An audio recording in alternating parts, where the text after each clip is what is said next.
Not sure if that ever works, but feels warm in here. That's working, that's working, that's working, that's working, that's working. They're all spinning the right way.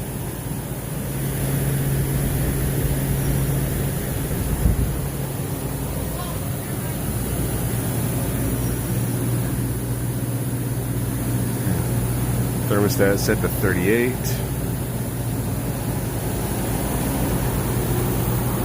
Let's come over here real quick.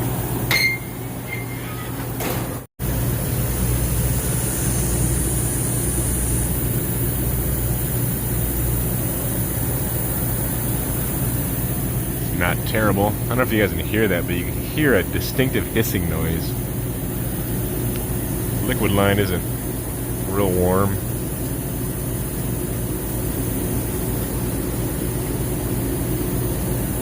Suction line's warm. But I don't know if that hissing noise is from... It doesn't sound like a hissing noise as if a TXV is trying to feed without having a full column of liquid. Almost sounds like there's an active leak, but again, I got a lot of fans here spinning around. Alright gang, well there was some talking before this, but apparently it's been so long since I made a YouTube video, I forgot how to use my phone to record stuff. So you're seeing this, I don't know, midway through the diagnostic process, right? So let's fast forward a couple steps. Our sight glass, it is all bubbly. I was just about to take a look at my headmaster right back there and check the pressure setting of that and then compare it to my high side pressure, which right now we're looking at about, what is that, 160. This is R404. So we're sitting about an 80-degree condensing temperature, which honestly for this temperature outside isn't bad. We're probably not too far off. I don't see any oil stains up here. A little bit of a backstory. I am familiar with this system. At one point in time when that system was being changed out, this one accidentally got pulled off the roof, mistakenly thinking that this was this. You know what I'm saying? This condenser is actually for a walk-in freezer across the other side of the building. The line set goes in and then over. This line set goes right there, and directly underneath that is the evaporator. So I'm not real sure how that happened, but it happened, right? So just get over it, all right? So I'm going to build a bridge, and I'm going to get over it, and I'm going to move on to the next step in this process. And that's going to be to zero out my scale. And then I'm just going to feel around on this headmaster control.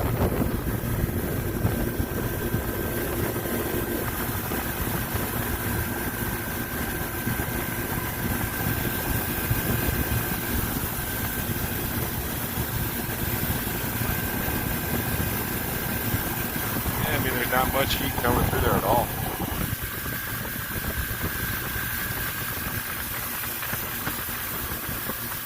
Discharge on the compressor is barely even, I mean it's warm, but it's not hot. So yeah, we're pretty low. Anyway, I know my story's all over the place, but back to my original story. So this unit was removed and then reinstalled once they realized the mistake of they pulled the wrong unit off the roof. And what I'm guessing is that it wasn't charged properly, so we're probably just missing the winter charge. So, alright, let's get into it, because I have another cooler to look at while I'm here as well, on the other side of the building. So, let's see what we can find out. Alright guys, so we're going to move through this one pretty quickly. I added about a pound and 9 ounces in there roughly.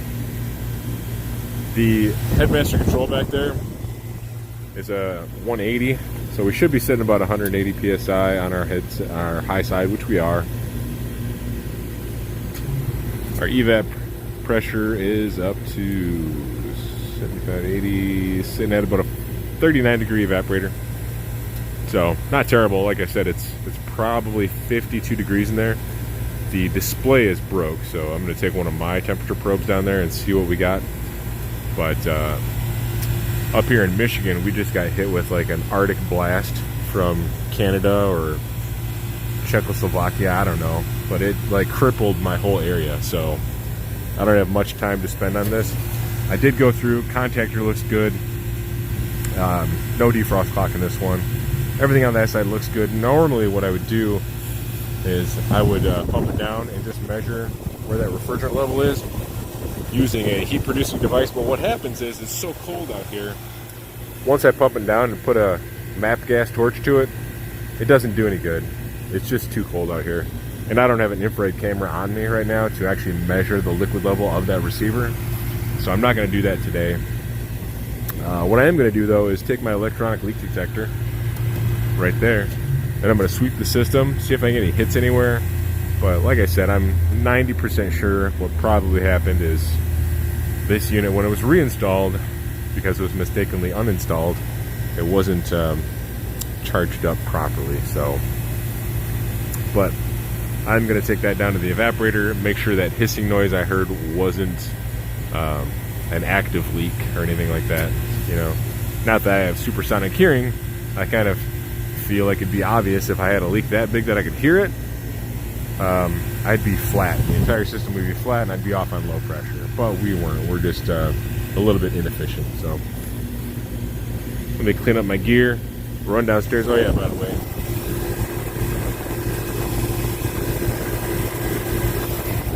sight glass is full now. We're clear. Solid column going to my TXV. So let's clean up some gear, go downstairs, and then we'll sweep it real quick with the electronic leak detector. All right, boys and girls. Before we go, don't forget to hit these with the old beepity beep.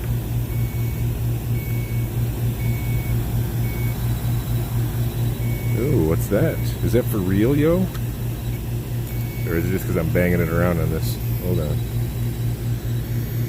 It seems to be extra sensitive today. Look at that. It's going off right over here.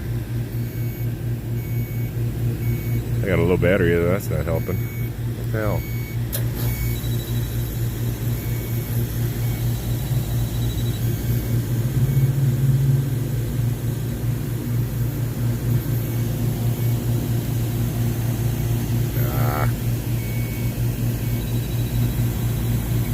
Getting false readings, dude. Come on now. Alright, let me get some fresh batteries in there. Alright. Got fresh batteries back in the old beepity beep.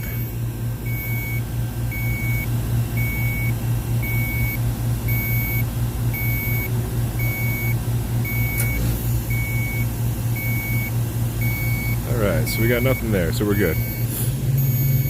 Alright, let's go downstairs. Well guys, I don't like the look of this. I see oil up in here. Let's see.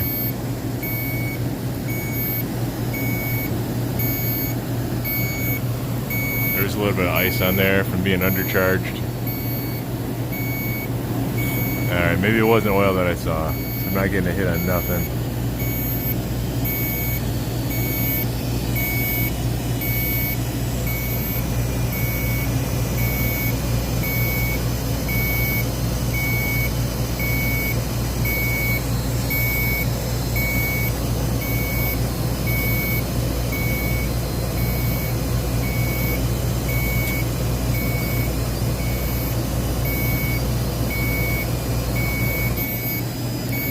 Alright, that's enough of the beepity beep.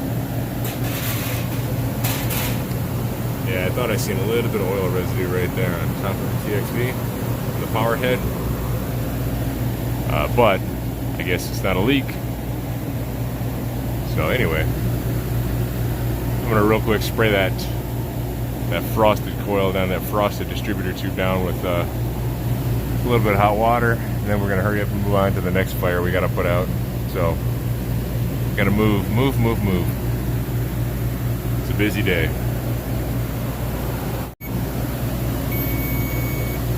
Alright, distributor's clear. Let's hit it with the beepity beep.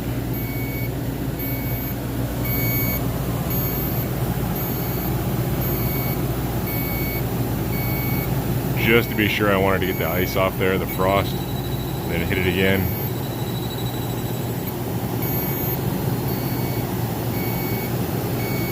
What was that? I got something over there. Maybe.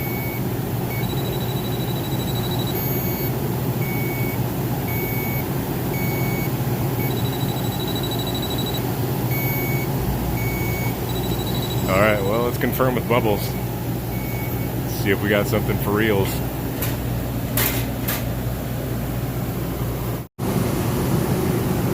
I'm not finding nothing. Nothing I can confirm with Bubbles anyway. Sorry, close up of my hand, I know.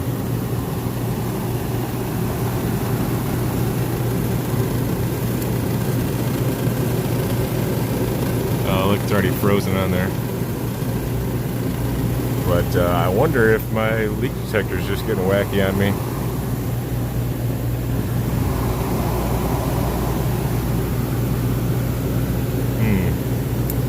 Well, what's that? Is that a growing bubble? No, it's not a growing bubble.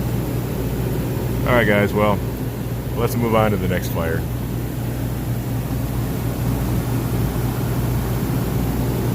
I'll make note of what we did here today, and I guess we'll just have to see what time does for us. You know guys, I've really been trying to quit drinking the last couple of years. I've been sober for, oh gosh, I don't know, 5 years now? And then I get to work in a place like this.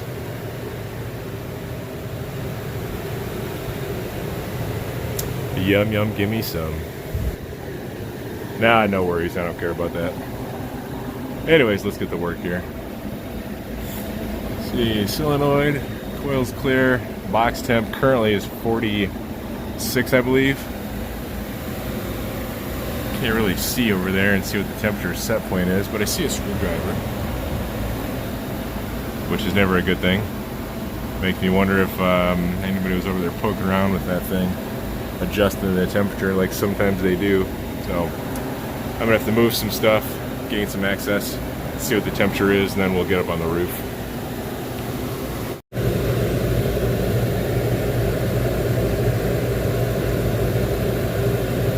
There we go.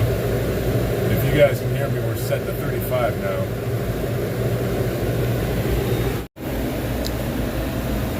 Alright, so what I was trying to say there is I set that to 35. It was at 40. This is a keg cooler, so I want to keep it a little bit below 40, you know, closer to 32 if preferable. So we set it at 35 for now. Solenoid did click open and closed as I was playing with the thermostat, so obviously that's not a 100% foolproof way to tell if the solenoid valve is actually working, but 99% of the time, if you open and close that thermostat, cranking it up and cranking it down, and you feel a loud snap or a thud coming from that solenoid valve, chances are it's working. So let's get up on the roof. And here we are, by the magic of editing, we're up on the roof already. Here's the condenser, turbo air. So far, nothing obvious. The one thing I did want to show you guys, let's look at this sight glass together. I don't know how well it's going to come across on camera with the glare and everything. But this is one of those situations where it's kind of hard to tell if it's full or if it's completely empty. Now, I think it's completely empty because if I look real close and I stare at it and I kind of blur my eyes a little bit, I can see what appears to be some sort of vapor moving through it, but I could be completely wrong. Because again, we're sort of keeping somewhat of a temperature. We're at 50 degrees in that box downstairs. Now this does have a headmaster again. Oh, where is it? Yeah, there it is. Peeking out right behind this receiver. I almost said condenser. And it's a, what is it, an LAC 4-180, so it should be maintaining about 180 PSI. Let me grab my gauges and we will hook up to it real quick, see if we're low or not, and then we will go from there. visually inspecting. I don't see any signs of oil anywhere. That doesn't mean there's not a leak or anything like that. Now, the history on this unit that I'm aware of, I was out here several months ago in the summertime, and I pulled the charge and I weighed it in according to 80% of the receiver volume. So I should have been pretty close to having the complete charge in there, the winter charge and everything. Unless we do have a slow leak somewhere, which is entirely possible. It's an old building. It's been retrofitted many, many times. So there's no telling where this line set actually goes once it goes through the roof. You know what I'm saying? Anyway, enough jibber jabber. Let's get some gauges on this beast. I mean, we're not sitting too bad. High side is right about 180 psi, which it should be because that's what the headmaster is rated for. Just about 80 degree condensing temperature. And my evaporator temperature is about 15 degrees. Thermostat's set to 35, so my low side is a little bit lower than I feel it should be. Normally I like to see a 10 to 15 degree temperature difference from the actual evaporating temperature, the saturation temperature of the refrigerant inside the evaporator versus the temperature it should be, which again I have it set to 35 as a mechanical thermostat, which can be flaky, but it hasn't shut down, it hasn't satisfied and pumped down or anything like that. So only thing I see is low side is a little bit low. I might add a splash of refrigerant here and just see if my low side climbs a little bit, because depending on how much, let's say the refrigerant was low, depending on how low that charge was, our headmaster should still be able to maintain for the most part a 180 psi head pressure.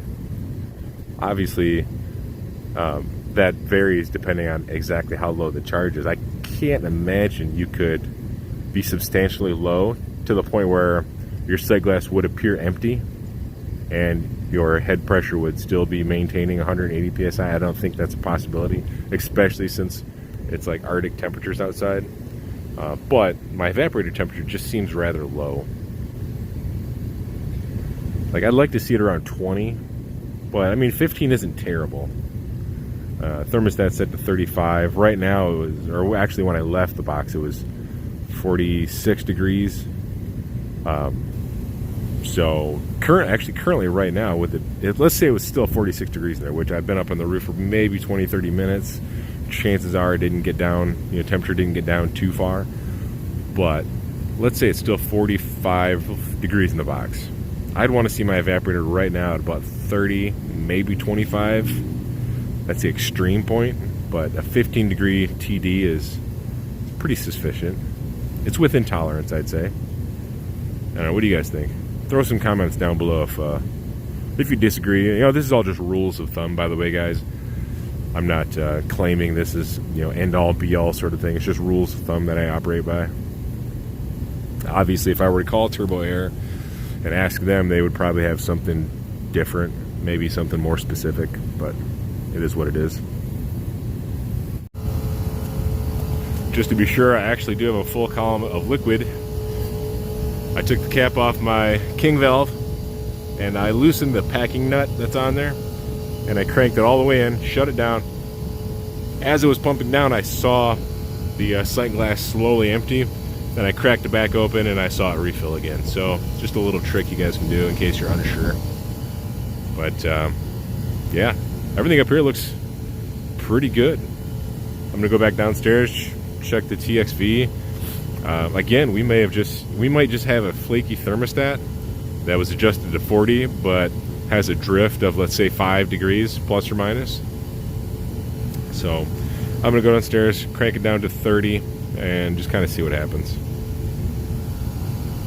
See if it slowly trends to a cooler temperature. You know what I'm saying? While I'm up here, give everything else a quick little inspection. Nothing rubbing. These look pretty good. I mean, overall, nice clean unit. Nothing too crazy. We'll get in here, check the contactor real quick. The contactor looks good. Actually, I know it's good because I changed it. I put all new starting components in here. Like I said, back in the summertime, new defrost clock. I pretty much replaced everything in there. So yeah, potential relay still looks good, so no worries. But anytime you're out on emergency calls, or let's say you're in a position like I'm in where you just have all these fires you have to put out, take a few extra minutes and just kind of look over everything. You know, it might prevent another call the next day, you know, because you're already busy enough. You know, I get it. We might not have enough time to do the whole big picture thing all the time, or the biggest picture, you know, which is my new catchphrase.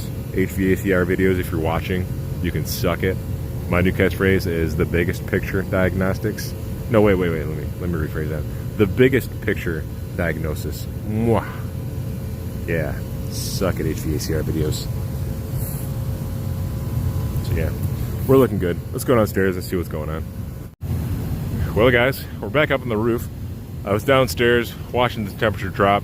Got to 37 degrees and then it shut down. So I got kind of worried. Came up here and it was just in defrost. So just to keep it running, I cranked it out of defrost. The time's not going to match up, but it is what it is. I wanted to keep cooling right now to try to get that beer back down to temperature before it gets too warm. So it's got a lot of work to do. It's a pretty full beer cooler.